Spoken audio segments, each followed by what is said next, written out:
In this lesson, we'll learn how to use the brightness and contrast adjustment inside of Photoshop. Okay, great. So I've got an image here. Again, it is of our same sea turtle we looked at in a previous lesson.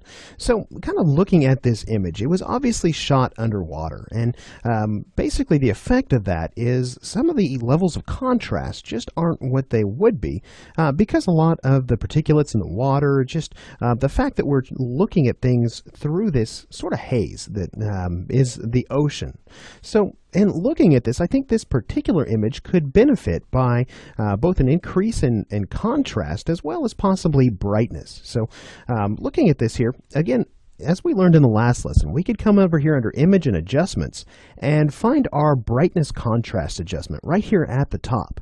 But again, this is a destructive change, and I don't want to make destructive changes. We want to get in the habit of making non-destructive adjustments to our images whenever possible. So rather than using that one there, I'm going to come over here and we can find that exact same adjustment right here inside our adjustments panel.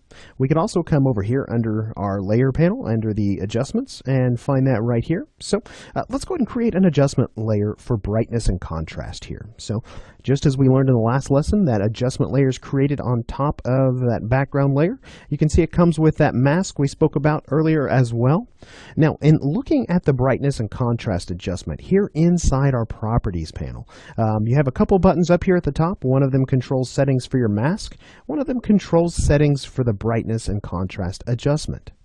Now, one thing that was added relatively recently to Photoshop was this auto button right here. Now that will let Photoshop automatically determine what the brightness and contrast changes should be for this image so that it's optimal. But let's go ahead and make those changes manually before we hit that button. So we mentioned that there's a sort of a contrast discrepancy here in our image. So maybe we want to bring the level of contrast up. So what this is doing is it's deepening our shadows some. It's actually brightening up our highlights, doing both at the same time. So you can see some of these blacks in some of these crevices in the rock. They got darker, as well as maybe some of these lighter areas on the turtle as far as the highlights, maybe this rock here. Maybe they got a little bit brighter. So again, you can come in here and you can click on this little eyeball to kind of go back and forth and kind of see the difference, just adjusting the contrast made.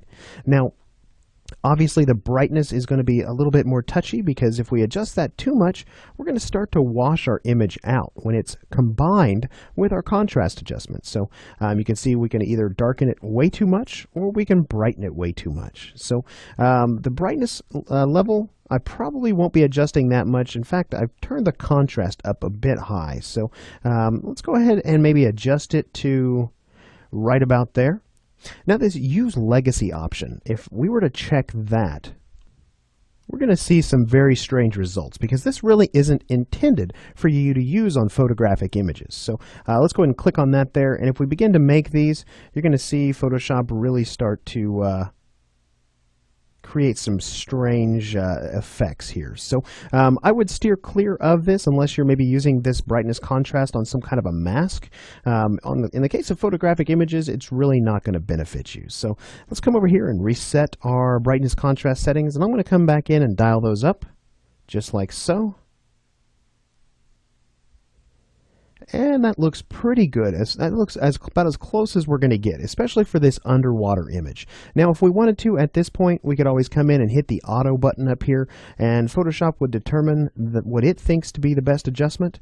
And you can see here, it's pulled the contrast all the way up to 99, and it's even adjusted the brightness to 18. So I was a little bit conservative on my settings, but I was headed in the correct direction as far as what this particular image needs. So you can see again, if we were to come in and hide that adjustment before and after, and essentially we've added a lot of life to this image just simply by adding a simple brightness contrast adjustment. All right, fantastic. With that said, let's go ahead and move on to the next lesson. We'll take a look at the next really important adjustment you need to familiarize yourself with. We'll look at the levels adjustment.